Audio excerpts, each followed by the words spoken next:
পৃথিবীতে সব ভালোবাসার চেয়ে বাবা-মার ভালোবাসা কিন্তু কোনো তুলনা হয় না। বাবা-মার ভালোবাসা কিন্তু নিঃস্বার্থ ভালোবাসা, যেটার কোনো স্বার্থ নেই। তারা কিন্তু তাদের সন্তানকে নিজের সামর্থ্য মতো কিন্তু ভালোবাসতে পারে। যতই তাদের অভাব অনটন যাই থাক না কেন, তারা কিন্তু যথেষ্ট পরিমাণে সন্তানকে সুখে রাখার চেষ্টা করে। আজকে সিম্পল রান্নাবান্না করেছি। আলু সিদ্ধ করে ডাল রান্না করেছিলাম। তার সঙ্গে ছিল পাট শাক। হাতের কিছু তরকারি ছিল, সেগুলো খুব সুন্দর করে গরম করে নিয়েছি। এটাই দিয়ে আজকে আমাদের খাওয়া-দাওয়া। হ্যালো ভিউয়ার্স, আসসালামু আলাইকুম। বরাবরের মতোই কিন্তু রান্নাবান্না কিচেন থেকে আমার ভিডিও শুরু হয়েছে। যেহেতু আমার লাইফস্টাইল ব্লগ, আমার কিন্তু প্রত্যেক দিনে কি করি, কি কাজ সবকিছুই কিন্তু আপনাদের সঙ্গে শেয়ার করার চেষ্টা করি।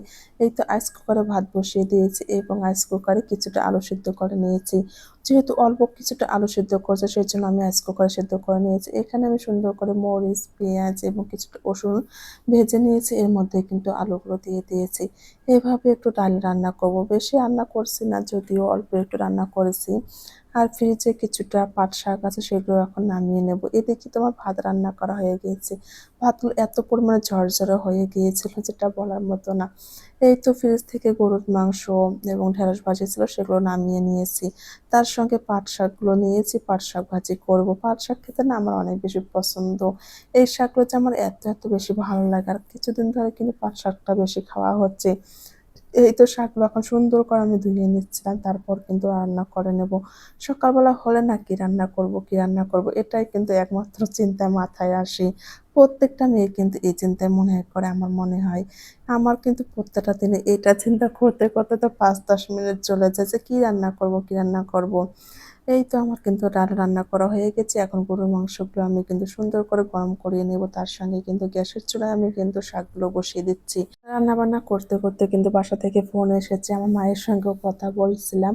আমার মা তো ফোনে বলছিল উনি নাকি একটা কাঁঠাল নিয়ে এসেছে। এই কাঁঠালটা খেতে অনেক বেশি মজার।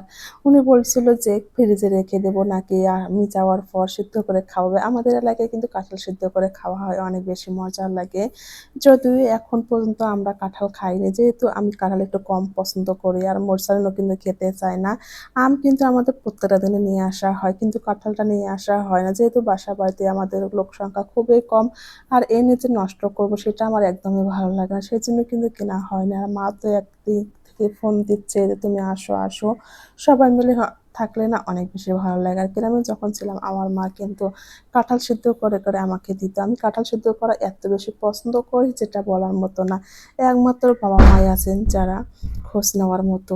বাবা মা ছাড়া কিন্তু আর কেউ সেই খোঁজটা নেয় না। আমরা কি পছন্দ করি, কি খেতে ভালোবাসি, বাবা মার কাছে কিন্তু সেটা প্রকাশ করতে পারি। বাবা মা কিছু না কিছু খেলে কিন্তু বাচ্চাদের কথা অবশ্যই মনে পড়ে, আর তারা কিন্তু ফোন করে অবশ্যই খবর নেয়।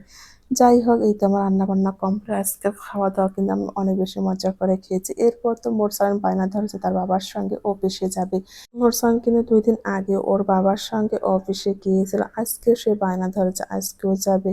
এই তো ও যেতে চেয়েছে আর বাবা নিয়ে যাবে না, এটা তো কখনো হতেই পারে না। ও তো রেডি হয়ে চলে যাচ্ছে বাবার সঙ্গে। এখন মূলত বাসায় আমি একাই থাকবো। ওরা কিন্তু দুপুরবেলা চলে আসবে। বাবা ছেলেকে বিদায় দিয়ে দিলাম। এরপর আমার বাসায় যেসব কাজ ছিল সেগুলো আমি ধীরে করছিলাম। এত পরিমাণে গরমে কাজ করতে একদমই ভালো লাগছিল না। তারপরও তো নিজের সংসারে কাজকর্ম অবশ্যই করতে হবে।